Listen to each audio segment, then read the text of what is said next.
What's up, guys? Today I'm going to be ranking every UFC division from worst to best. I'm also going to be giving critiques on all the divisions as well as praise on some of them. So, yeah, let's get right into it with which, in my opinion, is the worst division in the UFC, the heavyweight division. Now, listen, it's no secret that heavyweight is usually going to be the weakest division because the bigger you are, the harder it is to be athletic, the harder it is to just be faster. And so typically your heavyweights are going to be less skilled, and that is the case. If you look at the heavyweight division, 10 through 15 is what we would call blobs. Marcin Tybura, blob. Derek Lewis, blob. Tai Tuivasa, blob. Romanov, blob. Rogerio de Lima, blob. Rodrigo Nascimento, blob. Not to mention 90% of these guys cannot grapple. Like, dude, Tai Tuivasa, can you imagine him pulling a submission on anybody? Imagine Derek Lewis pulling an armbar. It's just not going to happen, brother. And also, I'm going to be ranking these divisions in terms of skill level and excitement. That's going to be like the criteria I'm looking for. But yeah, we have John Jones, who's the champion, ducking his interim champion. So that in itself should knock this division to dead last. But without that fact, you still have to say that heavyweight is the least talented and most blob division. It has the least impressive fighters, in my opinion. The fact that Tai Tuivasa is in the top 15 and he's on a 5-fight losing streak by finish is kind of sus. I love Tai Tuivasa. He's amazing, but same thing with Derek Lewis. Derek Lewis, I know he's coming off a win, but he has a ton of losses.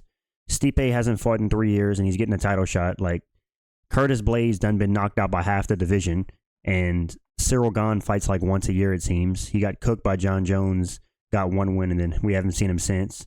Volkov is on a resurgence. Respect to Volkov. Sergey Pavlovich, he lost all of his aura. Gelton Almeida, if he can't get the takedown, he's cooked, which he usually does. But yeah, Tom Aspinall is obviously the best heavyweight in this division. It's no secret why John Jones is not fighting his interim champion, because he knows he can't beat him. Either way, I got heavyweight ranked at dead last. Let's move on to the second worst division in the UFC, in my opinion. We're looking at the light heavyweight division. Listen, light heavyweight, it's had some bangers of fights, but when we're talking about in terms of skill and excitement, listen, Alex Pereira is carrying this division on his back. He's literally the only reason this division has any excitement. Can you imagine if the champion was Magomed Ankalaev? Nobody would care about this division. No offense to Ankalaev, but he's just not exciting. He's a good fighter. He's well-rounded, but he has no personality. Let's just be real.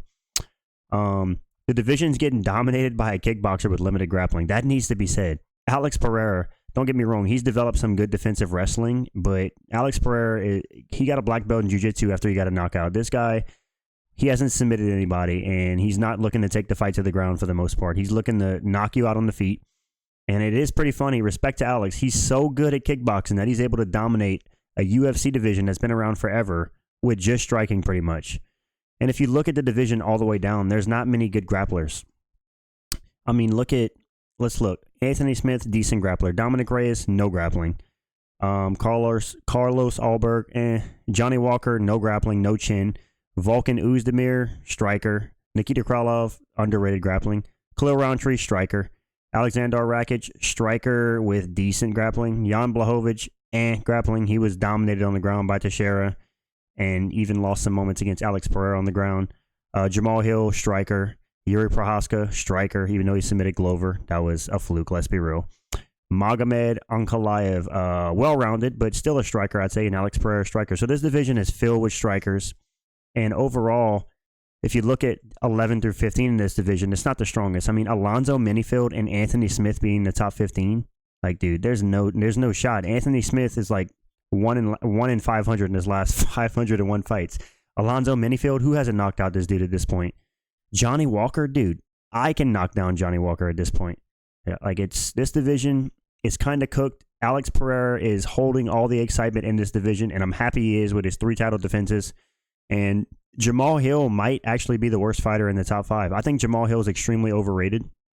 His best win is against a 42-year-old Glover Teixeira. And then before that, who'd he beat? Johnny Walker, who has no chin?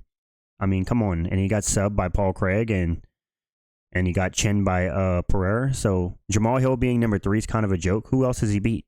Jamal Hill needs to prove himself. Either way, the skill level overall of this division is kind of low, with the exception of Alex Pereira and Ankalaev. A lot of the other fighters, they're not very great. Nikita Krylov's pretty well-rounded, but overall, we're grasping at straws to find some insane talent in the light heavyweight division right now. let's move on to the next division on this list. We got Flyweight at number 6. And Flyweight, listen, the champion's Alessandro Pantoja. He's good. He's so skillful that he has 2 wins over the number 1 and number 2 in this division. And they had to pull somebody from Japan, from a different promotion, and won, Kai Asakura, to fight him for the title because there's literally nothing else in this division. He's beaten Royval and Moreno twice. He also has a win over Kai Kara-France. And yeah, I mean, Pantoja's just well-rounded. He's good. He has an iron chin. But let's be real, dude. Pantoja being the champion, he's not the most exciting fighter. His championship story is inspirational, but he's not exciting. He's not looking to talk trash on the mic. He's a smudge grappler at the end of the day. He's looking to take you down and hold you there. He'll take a submission if the situation's perfect, but for the most part, he's looking to just hold you down. So in that degree, he does have bangers of fight sometimes, but dude, I don't know. There's something about Flyweight, these little guys, that we just can't get excited for. You know it. Even when they had a dominant champion in Demetrius Johnson and now Pantoja, like, it just, there's not much excitement. Amir Albazi just got exposed by Moreno, Moreno's already fought Pantoja twice. And, I mean, dude, Mateus Nicolau, he's been KO'd by everybody. Tim Elliott, 37 years old, an old head. Cody Durden in the top 15. I mean, come on. Manel Cap got exposed by Muhammad Makayev, who has horrible striking, but still seemed to beat Manel Cap. Alex Perez, he's been finished by everybody. Kai Kara-France should be getting his title shot right now, not Kai Asakura. But listen, overall, you have to be well-rounded in Flyweight, so most of these guys are well-rounded. It's just there's not much hype in this division. There's skill, but there's not much hype. Like I said, you know the hype is dead whenever they're pulling guys from different promotions from Japan to get a title shot in his debut against Pantoja. So this division is definitely going at 6. Let's move on to the number 5 division on this list. We got Middleweight. Listen, Middleweight is on the come up. It used to be a lot worse at the top of Izzy's title reign. It kind of was dead. I mean, we were grasping at straws. We had Izzy Whitaker, which was a great matchup, but then we had Izzy Cannonier, Izzy Vittori. Dude, Cannonier and Vittori. I know Cannonier, people are going to say, man, Cannonier in his prime was a beast. Cannonier, in my opinion, has always been kind of mid. And Vittori might be the most mid fighter on the roster. Vittori is not good at anything. He doesn't have good striking. He's just kind of a brute that marches forward and has a great chin. But listen, this middleweight's a lot better than it used to be. The skill level in this division has gone up. Now we got guys like Sean Strickland at the top, which is kind of funny because Sean Strickland just teeps and jabs his way to a 5-round decision. But the champion, Dricus du Plessis, has found a way to Looney Tunes his way to the number 1 spot in the division, which is champion. He has good striking and grappling. And now we have Khamzat Chimaev, who might just be the most dominant grappler in UFC history, to be honest. And then we have Robert Whitaker, who's a perennial contender. He's been in the top of the middleweight division forever. But on the come up, we have guys like Nasser Dinamavov, who's made it into the top 5, Cal Baraujo, who's got some finishes up there. We got guys like Anthony Hernandez, Sharabola just entered the rankings. Michelle Pereira being ranked but listen, overall, the skill of middleweight has gone up. The top 15 has improved. But half the division is filled with a little bit of old heads. I'd say Robert Whitaker's an old head, even though he's still amazing. He did just get destroyed by Chimaev. Vittori's an old head. He's been around the division forever. Cannonier's an old head, 41 years old nearly. Paulo Costa's an old head. Roman Dolidze, I know he's newer, but he's 36 years old. And yeah, there's a lot of... Jack Hermansson's an old head. There's a lot of old heads in this division. And I'm hoping these new guys push them out, because I'm ready to see the new echelon of the middleweight division. I'm ready to see the new up-and-comers, the bangers, boys. But yeah, all jokes aside, middleweight's a solid division. It's on the come up. It's a lot better than it used to be. You could argue to put this division at 4 or 3 if you wanted. I have it at 5. Let's move on to the number 4 division in the UFC, in my opinion. Welterweight, Belal Muhammad as champion. Listen, you know your division's cooked with Belal Muhammad as champ and Neil Magny's in the top 15. Either way, I still have welterweight at the number 4 spot. The main issue I have with this division is it seems like the entire division is just inactive. Shavkat seems to fight once a year. Usman hasn't fought since he fought Chimaev ages ago. Leon Edwards fights once like every 10 months. JDM's injured. Fair enough, when he's not injured, he fights more often. Sean Brady took a long time off. Colby Covington fights once every 2 years. I mean, these guys in this division, the only active fighter these days seems to be Joaquin Buckley. Even the champion Belal Muhammad. I know he was going to fight Rachmanov and he just pulled out because he had an injury, but after he beat Gilbert Burns, he sat out a whole year for a title shot. Why not have a fight in between? Wonder Boy, Joaquin Buckley might be the only 2 active fighters in this division. Everybody else is inactive. Jeff Neal is decently active, but even him, That's the main issue I have with welterweight. The skill level's there. I mean, you have guys like Rachmanov, 100% finish rate.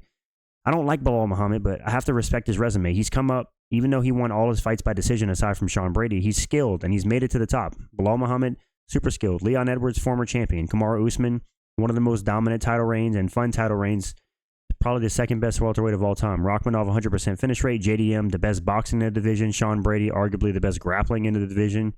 Colby Covington, Ian Gary has amazing striking. And yeah, I mean, this division has some great fighters, but we just need to see them more often, man. And I hope they find Shavkat a replacement at 310. I want to see Shavkat fight. He hasn't fought in ages. Since what, the Wonder Boy fight? That was like 10 years ago. Anyways, welterweight at number 4. That's what I got. Let's move on to the number 3 division in the UFC. Ilia Topuria, the champion. Listen, Ilia Topuria might just be the most well-rounded fighter we've ever seen. In terms of like the wrestling, the striking, the grappling. This guy might have the most underrated jiu-jitsu in the featherweight division and the best boxing in the entire UFC. He just knocked out Max Holloway and Volkanovski back-to-back. That's got to be arguably the best back-to-back wins in UFC history. Like, just the level of skill to win those fights by knockout is crazy. Especially the Max Holloway fight, considering he's never been knocked out. But you have Ilia Topuria as champion. This division also has 3 fighters in the pound-for-pound rankings, which is quite insane. The top 9 in this division is quite strong, but the top 10 to 15 is struggling. You know, Lerone Murphy, Calvin Kattar, he's cooked. Ever since he came off that injury, he's like 36, 37 now, and he's came off that horrible knee injury. I don't think he's ever going to be the same. Lerone Murphy, he's kind of mid. He's kind of like a featherweight Leon Edwards. He's good, but he doesn't really like look great anywhere. He just looks okay, you know? Giga Chikadze got exposed by who was it? Calvin Kattar. So he's cooked. Bryce Mitchell is too worried about how flat the earth is in his rap career. Dan Ige has dropped a decision to have the division. And Edson Barboza, old head, he's a good striker, but I mean, come on, he was outstruck by Bryce Mitchell. Still great, but listen, the top 1 through 9 in this division, even my boy Josh Emmett, he's cooking, you know what I'm saying? Josh Emmett, shout out to Josh Emmett. He survived the decision versus Topuria when Max and Volkanovski couldn't. So who has the real best chin? Josh Emmett. No, I'm kidding. But listen, this division is extremely skilled from 1 to 9. Some extremely skilled fighters, some former champions, some former title challengers. So got to put some respect on featherweight. I think it's the 3rd best division in the UFC. Let's move on to the 2nd best division in the UFC. And listen, number 1 and number 2 could be interchangeable, but I have lightweight at number 2. Lightweight, the pound-for-pound number 1 fighter in the world, is in the lightweight division. Islam Makhachev. Listen, Makhachev, just like Topuria, might be one of the most well-rounded fighters we've ever seen. From the boxing, to the kicks, to the grappling, to the submissions, to the wrestling, to the power. Like, Islam has it all. And that's why he's a pound-for-pound fighter in the world right now, number 1. He's going to be fighting Arman Sarukian coming up in UFC 311, I believe, in January in Los Angeles. That's been rumored. But listen, we have some of the most skilled fighters on the roster in this division. A strong top 15. There are a lot of old heads in this division. Don't get it twisted. But we have Arman Sarukian, who's like 28 years old. He's in his prime, I'd say, about to rematch Makhachev. Charles Oliveira, former champion. Insane submissions, most finishes in UFC history. Justin Gaethje, one of the most exciting fighters you'll ever see in UFC history. Dustin Poirier, one of the best resumes in lightweight history. Max Holloway, number 5 in the division. Listen, Max Holloway versus Justin Gaethje was an absolute banger. Dan Hooker being in number 6 is kind of funny. And Michael Chandler is one of the biggest ranked squatters in the UFC behind Colby Covington. Benil Dariush is kind of cooked. Gamrot is mid. Fiziev is good. Moikanu's on the come up. He's had a resurgence. Benoit Saint Denis should not be in the top 15. Jalen Turner's good. Patty Pimlet's underrated. Even though I've called him overrated in the past, I'm going to say he's underrated now just because everybody thinks he sucks, and I actually think he's decent these days. And Rafael Dos Anjos should not be in the rankings. But listen, I still, even though there's a lot of old heads and a lot of people that have been around for a long time, I still put lightweight as the number 2 skilled and most exciting division in the UFC. I don't know, something about lightweight fights get me more excited than any other fights. Just the skill level, the aura around some of the fights, some of the best in the UFC. But when we talk about the most skilled division in the UFC, in my opinion, the number 1 division, I got to go with Bantamweight. Listen, Bantamweight has the strongest top 15 in the UFC, in my opinion. We're talking 6 former champions in the top 15 with Sean O'Malley, Piotr Jan, Davison Figueiredo, Henry Cejudo, Jose Aldo, and Dominic Cruz. All former champions, 6 of them in the top 15. The most skilled division. Marab being champ is the biggest meme. It is funny. But listen, respect to Marab. He lost his UFC debut, and then he went and then he lost his second fight in the UFC, and then now he's on an 11-fight win streak all the way up to champion with only one finish because Marab just spams takedowns until he wins a decision. Anyways, listen, when we're talking about just well-roundedness and some of the best fighters, dude, look at the top 15. Umar, one of the most well-rounded fighters in this division. Piotr Jan, some of the best boxing and underrated wrestling. Corey Sandhagen, extremely well-rounded fighter. Figueiredo, well-rounded, guys, good striking and good power, and he has good submissions. Marlon Vera's well-rounded, but kind of sucks. Henry Cejudo, well-rounded, good on the ground, or good wrestler and good striking. Song Yadong, probably the best Chinese fighter in the UFC right now. Rob Font, he continues to turn back the clock against these youngins. Mario Bautista, let's book him versus Ngannou next for that performance against Aldo. Jose Aldo, just incredible. Jonathan Martinez, he lost to Aldo, but he's still a really good fighter. Dominic Cruz, he probably should retire. And Montel Jackson is decent. So in my opinion, Bantamweight does have the strongest top 15 in the UFC. Maybe you can argue that lightweight has a couple, like the skill of lightweight overall throughout the entire division outside the top 15 is a little bit better. But even Bantamweight, like they have people like Peyton Talbot coming up and guys outside the rankings who are incredible. So I still have Bantamweight as my number one. Let me know what you guys think in the comments. What would you change about this list? Is this a casual list or a hardcore list? Where would you move some guys around? I think a lightweight and bantamweight are interchangeable. They're the two best divisions in the UFC right now, in my opinion, and I think they'll hold that spot. But let me know in the comments what you guys think. Give me your opinion. Leave a like on the video if you enjoyed. Subscribe if you're new or you enjoy the content. And yeah, guys, I'm out. Thank you for watching. Peace.